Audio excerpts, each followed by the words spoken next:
Of all the stories people wrote about Barbara's death, I'm surprised Edie saved this one.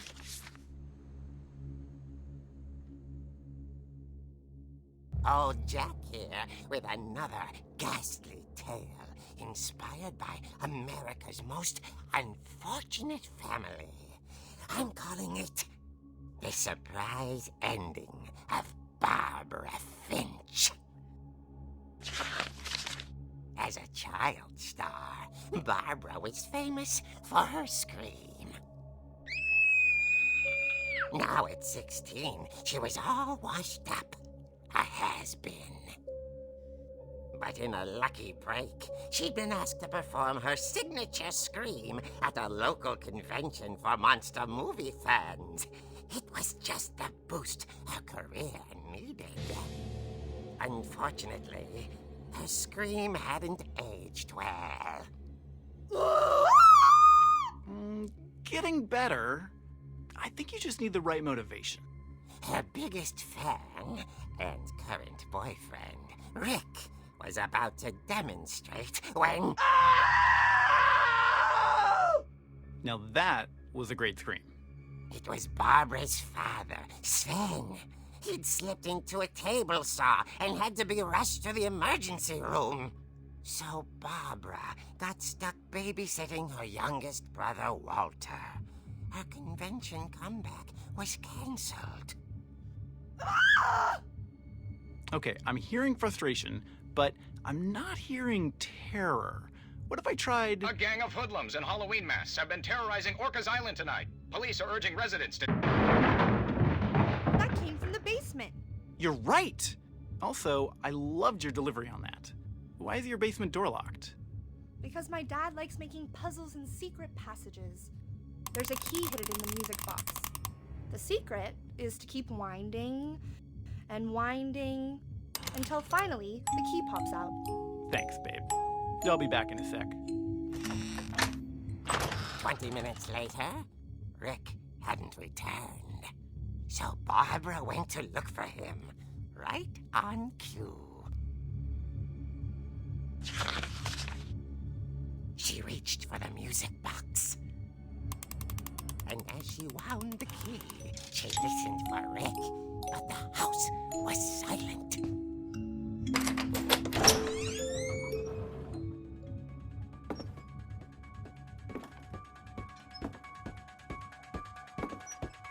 She found Rick's crutch and imagined the worst.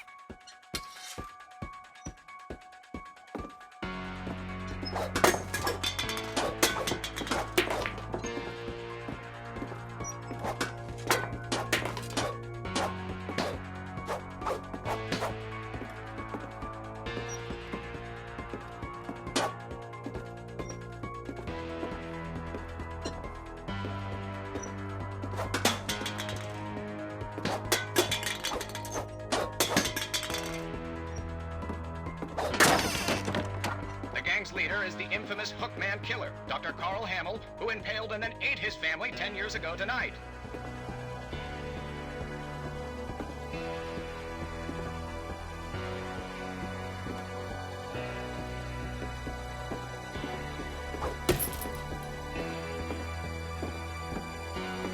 The old fridge rattled and grew still.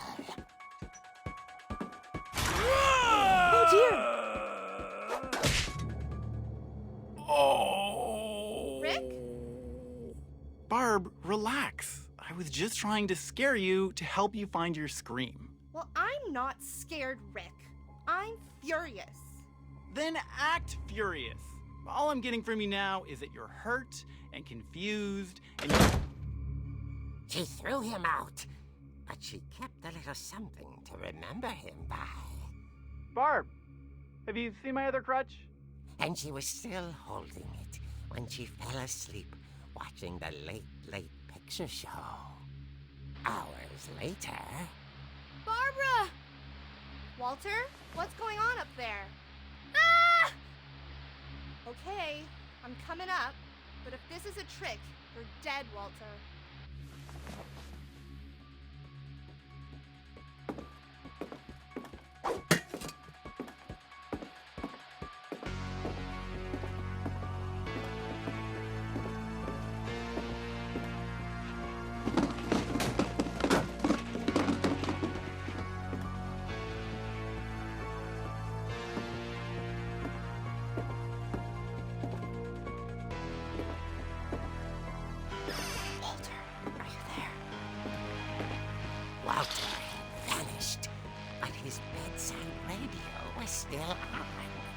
Orcas Island police describe the man as 6 feet tall, with a steel hook for a hand.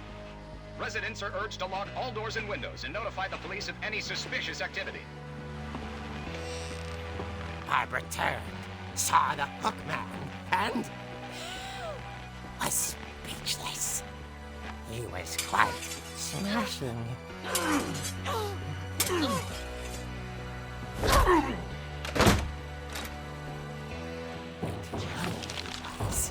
He couldn't get enough of Barbara. Okay, Barbara, there's gotta be another way out of here.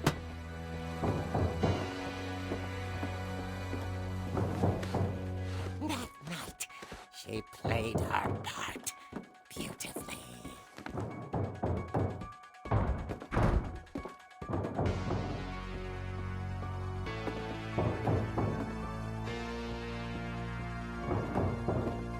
She thought about abandoning Walter, but just couldn't do it.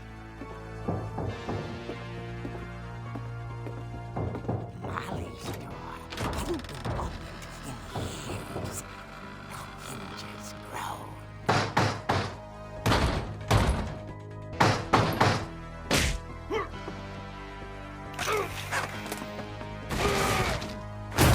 He wasn't moving, but she sensed the story might not be over yet.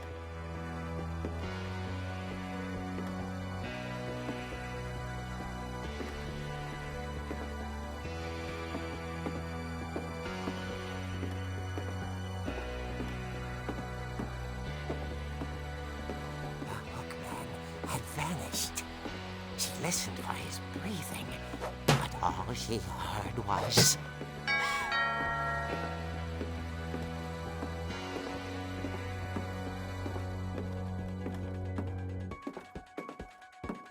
At the door, she heard whispering. It was coming from inside the house.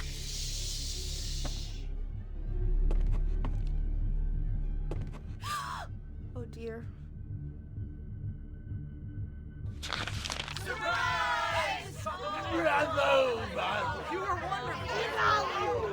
monsters had come to surprise her.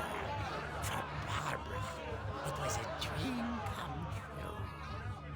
Then she saw what kind of monsters they were, and she realized what was about to happen. She was going to be famous. And with her final breath, Barbara Finch gave the performance of her life.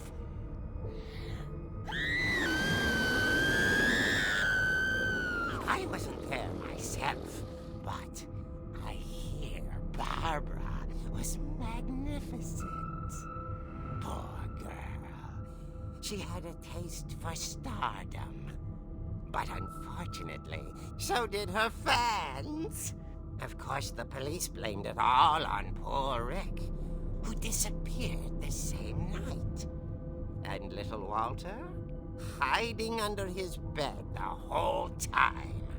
He took it all pretty hard, but that's another story. As for Barbara, tucked inside the music box was all they ever found of her. Her ear. Now that's what I call a real eerie tale.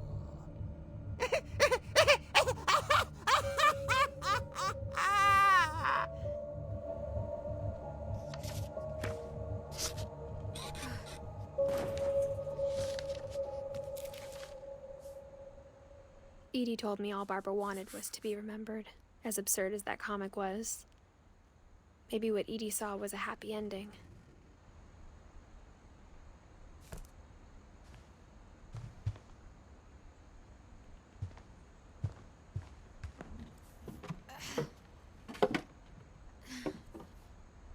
I guess now I know why Mom didn't like me playing with the music box.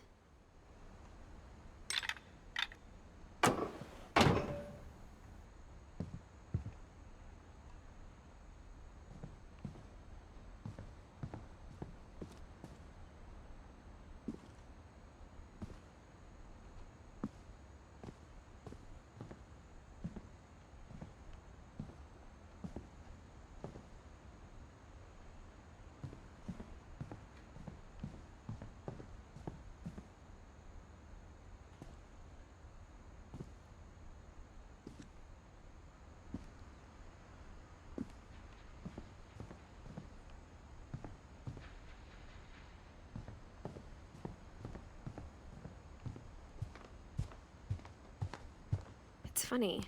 All those times I played with the music box and never found the basement key.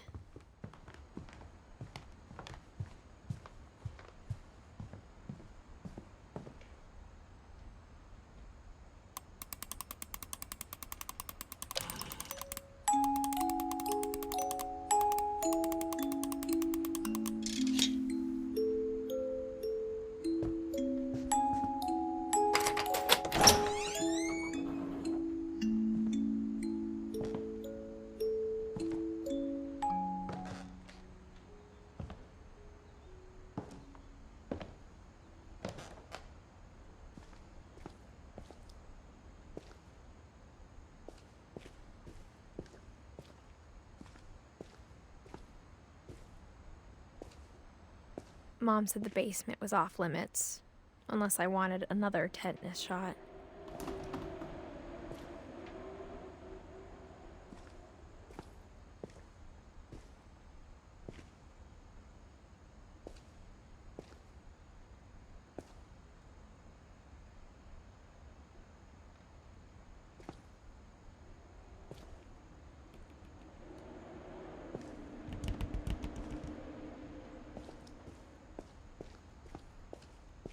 I saw Edie sneak down to the basement once, carrying packages.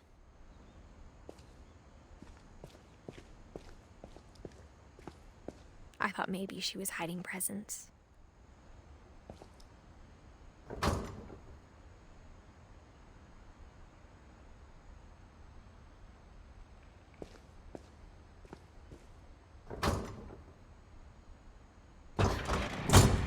It turned out she was hiding a lot more than that.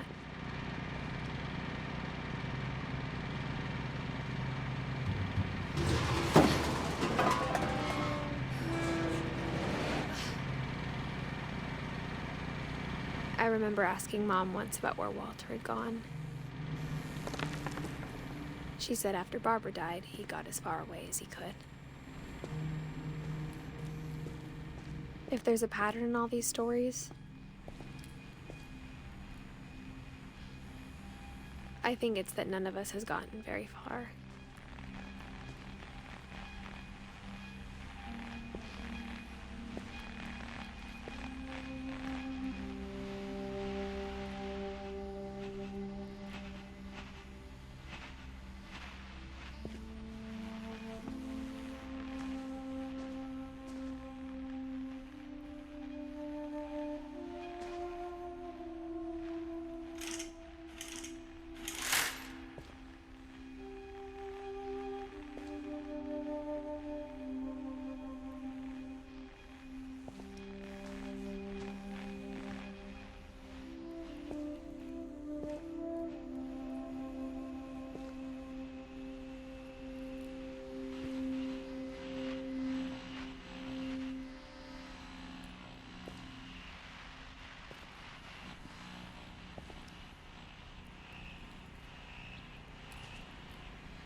Goodbye, everyone.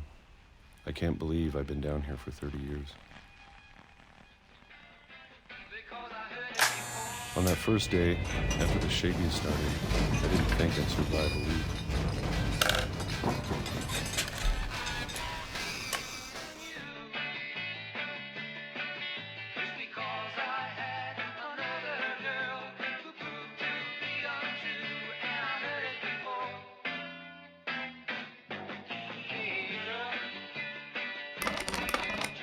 But after a few days, I settled into a routine. That's what kept me sane.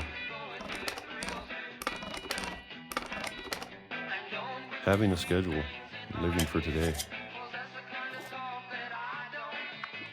I always expected to be dead tomorrow. But if you wait long enough, you get used to anything.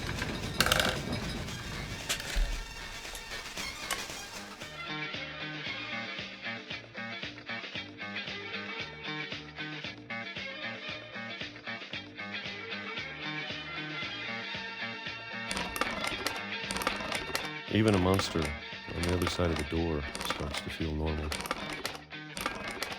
Almost friendly.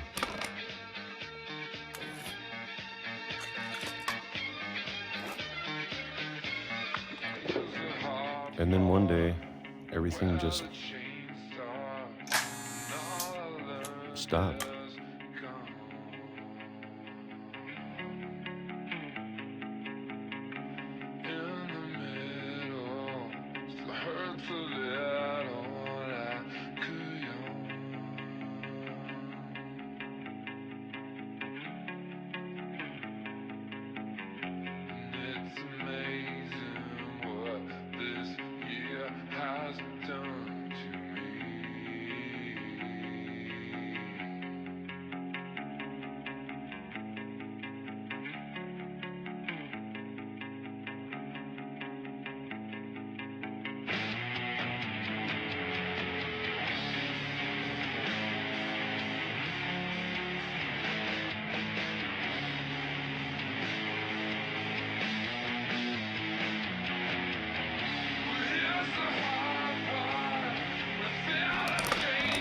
Whatever that thing was, it was gone.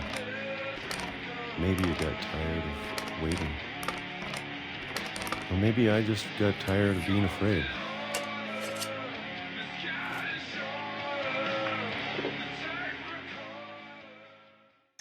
It's been a week now, the longest in 30 years.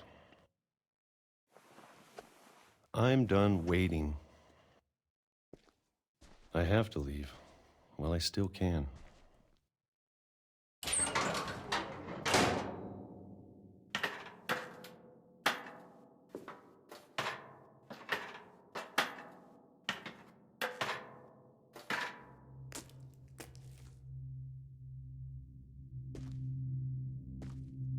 I know it's out there somewhere. Whatever killed Barbara and Molly and Calvin. Maybe this is all a mistake. But I need to stop living the same day, even if it kills me.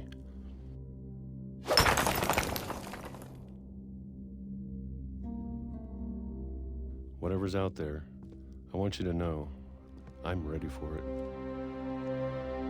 I'm going to appreciate all of it, especially the food. I don't mind if I only have a year left, or a month, or a single week. I'd be happy with one new day.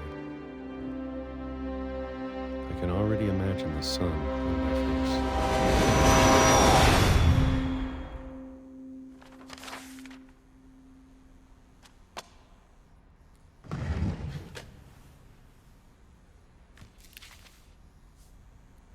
Walter died when I was 6. I can't believe my mom never told me he was down here.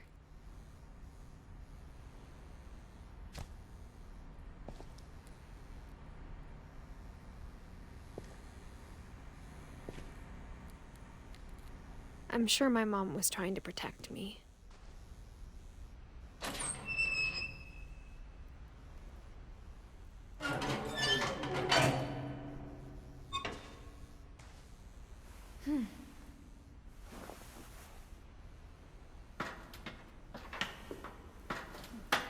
Maybe she was afraid I'd end up like Walter. But if she never told me about an uncle under the house, I can only imagine what else she was hiding. I don't want to make the same mistakes she made. Trying to bury something that's still alive. Now that there's only one of us left, or maybe 2,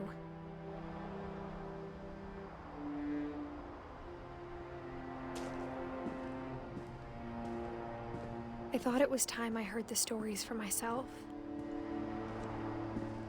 and found out what happened to everyone else. But now I'm worried the stories themselves might be the problem. Maybe we believed so much in a family curse, we made it real.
I don't know if I should even be writing this.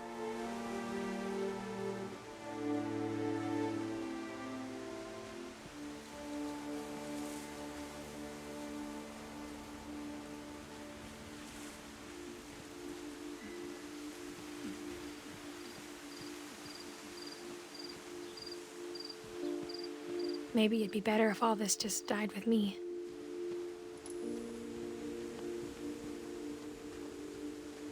But I thought you should know about your family.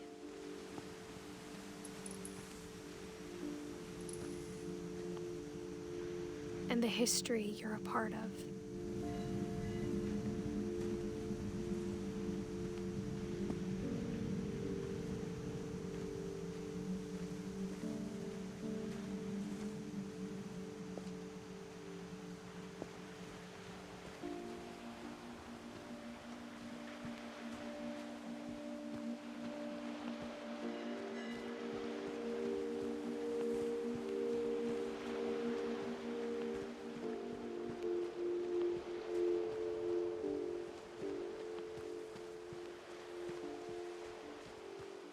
Though to be honest, I feel as lost as you probably do right now.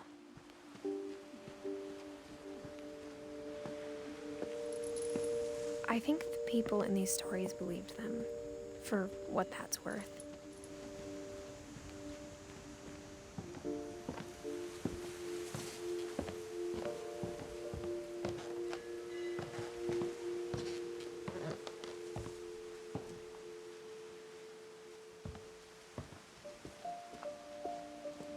And when you look at the house, that history of imagination and stubbornness and madness,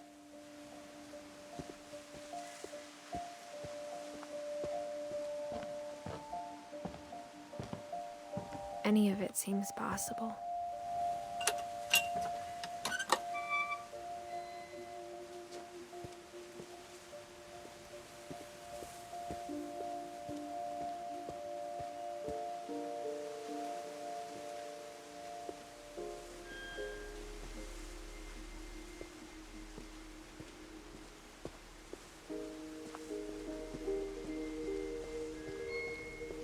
I think we've been surrounded by death for so long, we've just gotten used to it.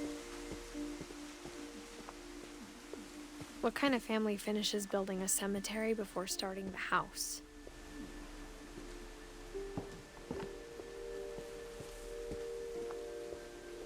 It's embarrassing for me to admit this, but the pet cemetery made me more uncomfortable than the human one.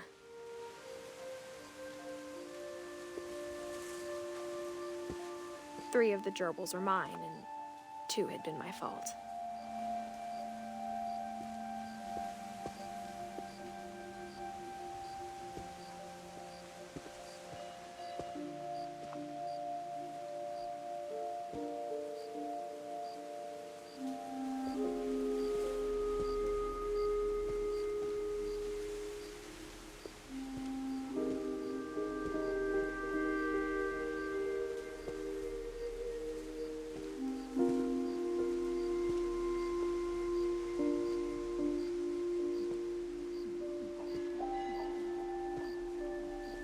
Sven built the house, but it was Edie who designed the cemetery.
I'm sure Odin's monument had been Edie's idea.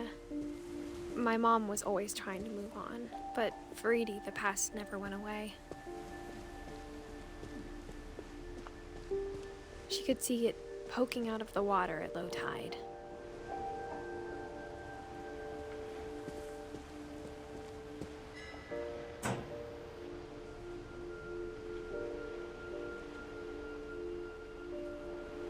Edie said she dreamed about the old house every night.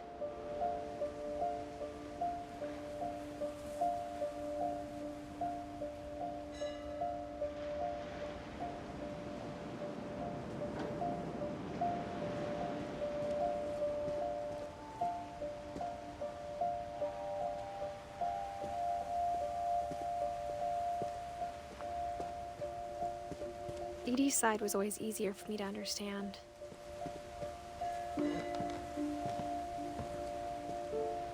But the older I get, the more I can see where my mom was coming from. Her dad had been pretty strict, but it wasn't enough to save her brothers. She was just trying to do better.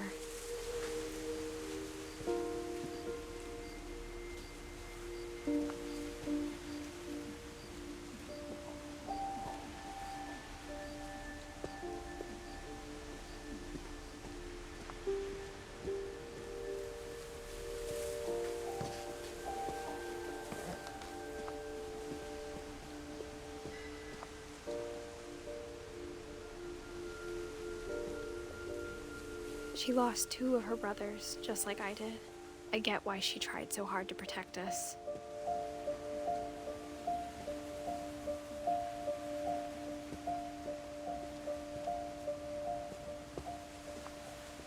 We never found Milton's body, so my mom insisted we were putting up a monument, not a tombstone.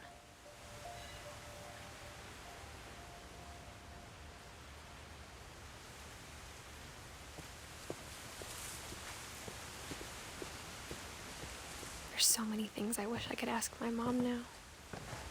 Part of me thinks this is what she wanted all along. For me to come back someday and find everything out for myself.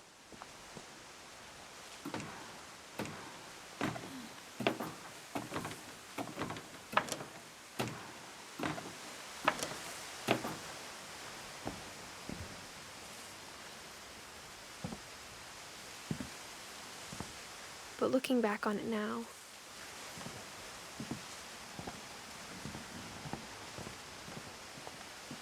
if she told me there was going to be so much climbing,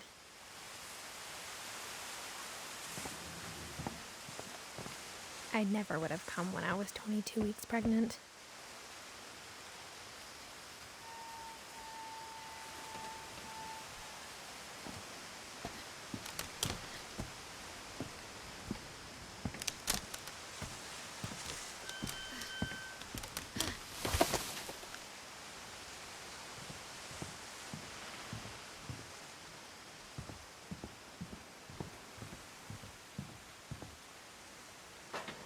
I never met Grandpa Sam, but I think he and my mom had a lot in common.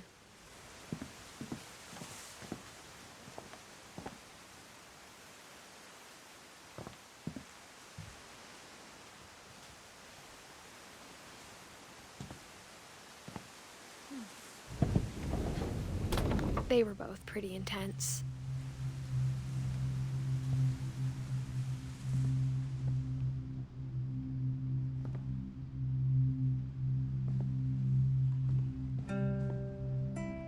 Instead of hiding from death, Sam seemed to go out of his way to meet it.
Sam spent his life shooting photos, but Mom said he got nervous being in front of the camera. I guess we're all afraid of something.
Dawn, I promise, you'll never forget this weekend.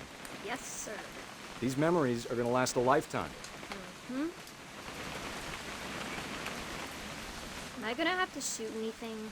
It's a hunting trip, Dawn. Shooting is strongly encouraged. Perfect.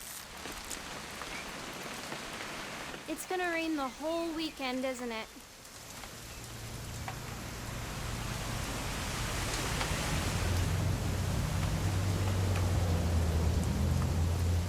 I will never forget this weekend, Dad.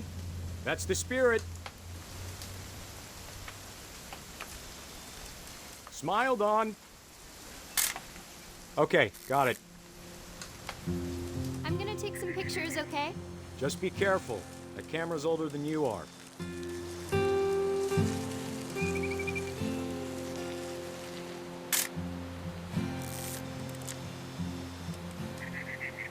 You're right, Dad. It's starting to clear up. Aw. Still freezing, though.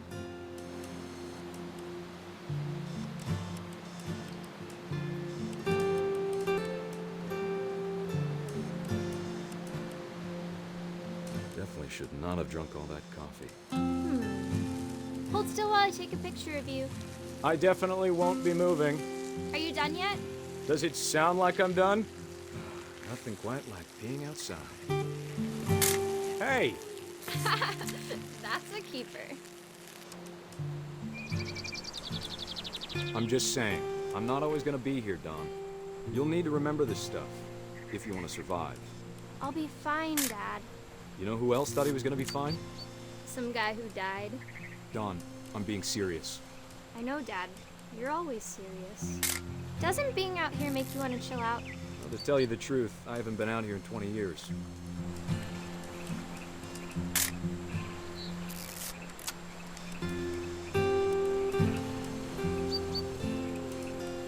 Last time I was with my brother Calvin. Man, that was a great trip. Your grandpa Sven taught us how to fish, how to build a fire. We found an old logging Dad! Good eyes, Dawn. Before you take the shot, let me get a picture of it.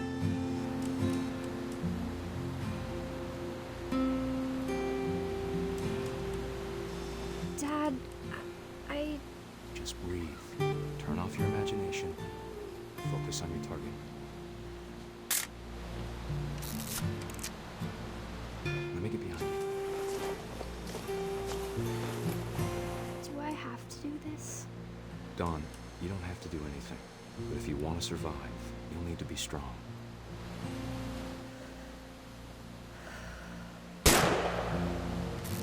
Great shot, Dawn!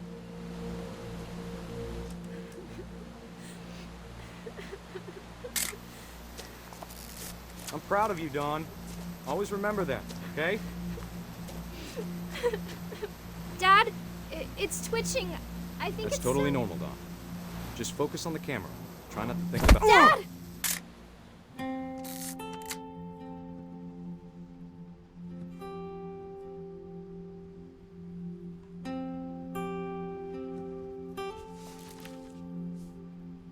Of all these stories, that's the one I wish most that my mom had told me.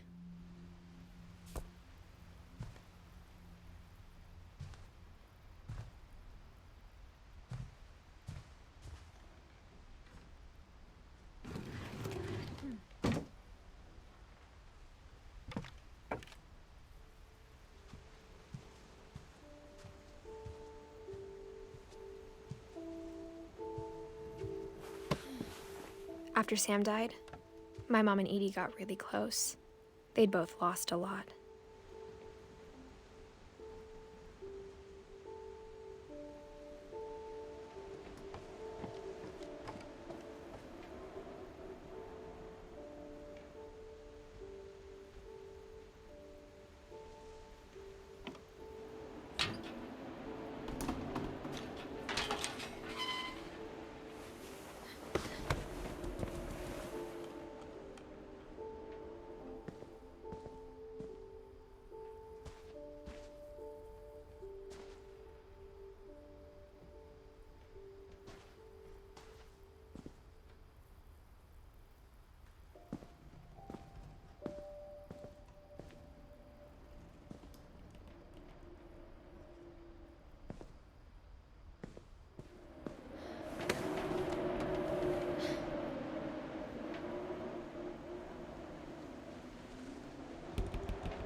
Dear Kay, do you remember the way Gregory used to laugh when he thought he was alone?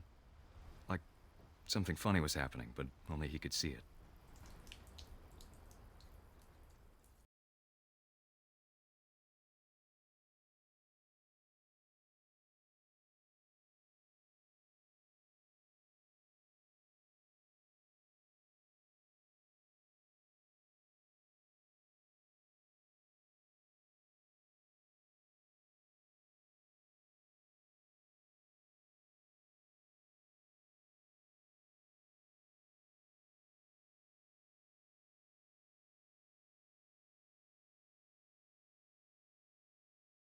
It's time to...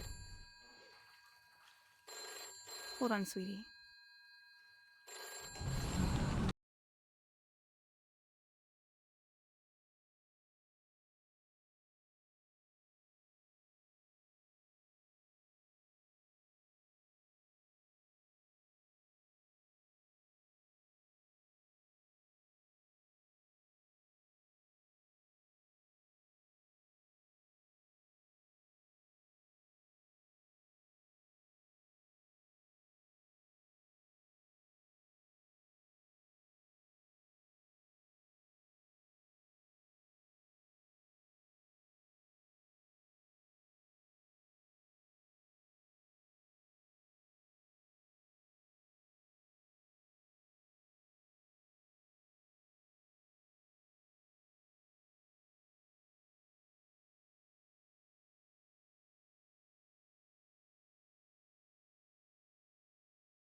Everything you could. Maybe if I hadn't called that night. Damn it. Hold on, I don't want Gregory to hear this.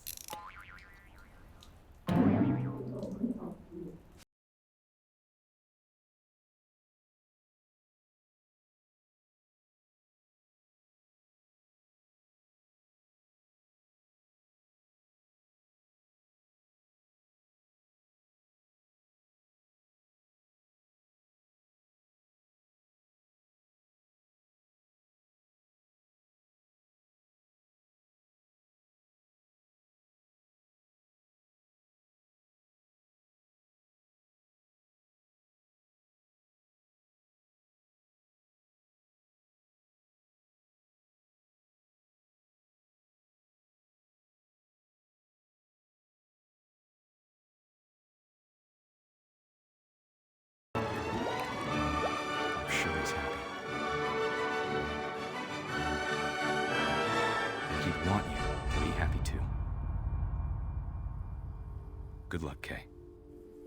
Love, Sam.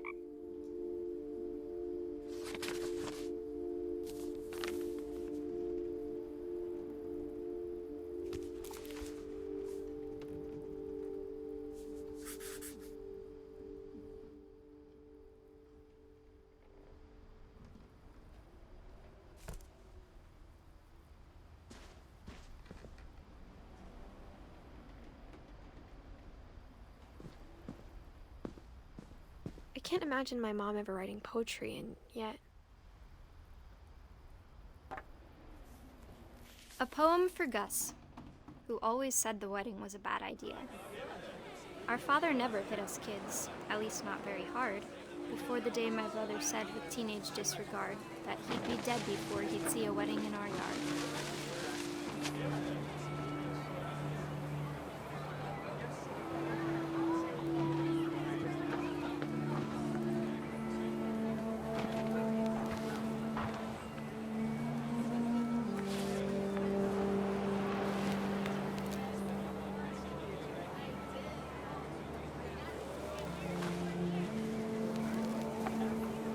father made him come, of course, but Gus stood far apart, just flew his kite and bottled up the storm inside his heart.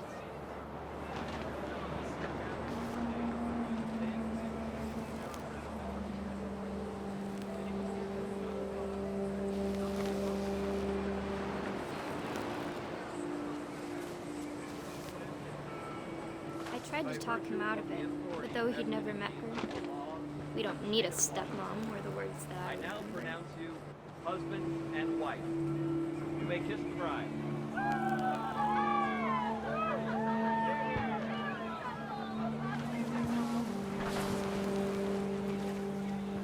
When the time for photos came, Dad ordered him to come here. But Gus declined and as a sign held up his middle finger.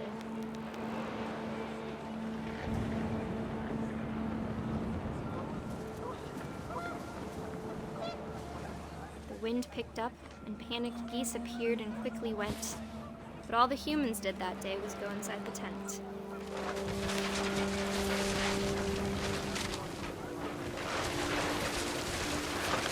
The rain came down in buckets then, but no one seemed afraid that nature might destroy the tent our dad had crudely made.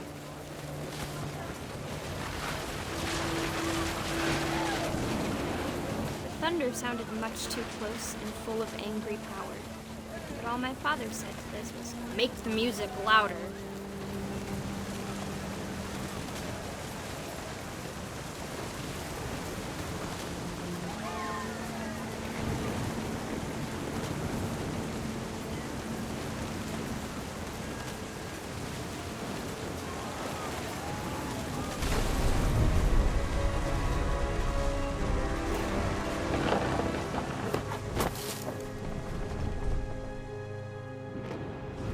I wish that I could truly say I thought about you on that day. Out there on the beach alone, just you, the wind, the sea, and foam. But I didn't, until we found you.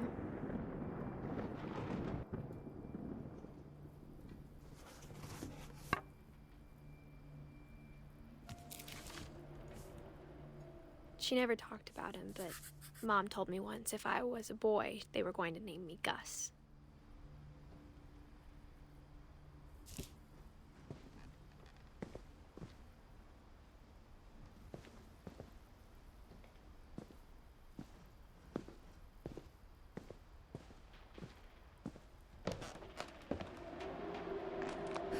My mom moved up to the loft after her brothers died. At the time, it was as far away as she could get.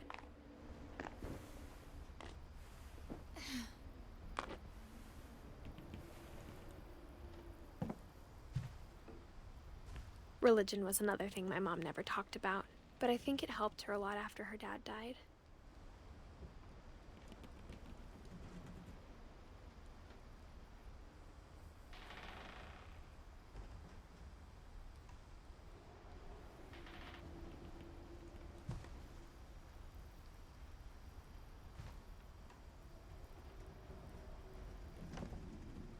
She spent a summer building houses in Calcutta, where she met my dad, Sanjay.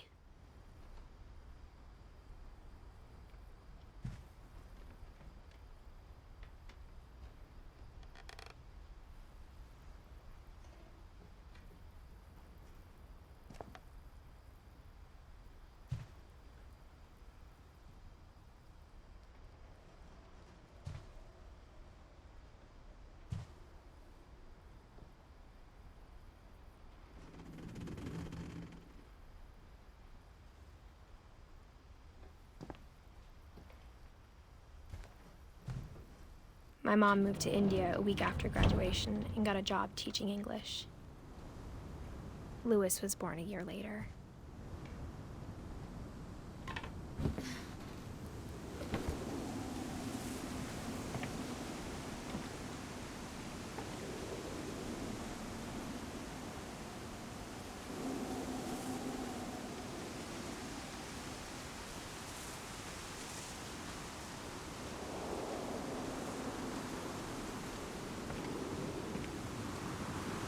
When my dad died, I don't think Mom knew where else to go.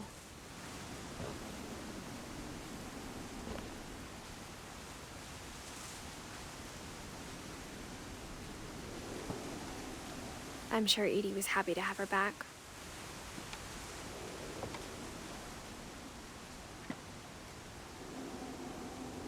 And to see kids in the house again.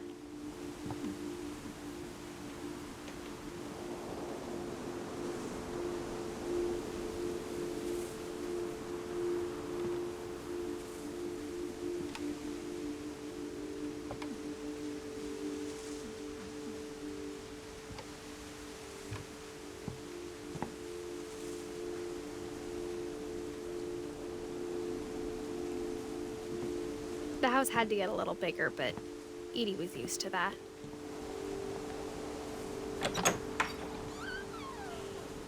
And for a while, things were good.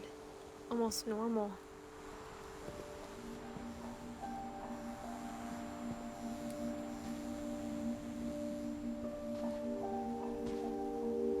But it didn't last.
The beginning of the end was Milton's 10th birthday, when Edie gave him a castle.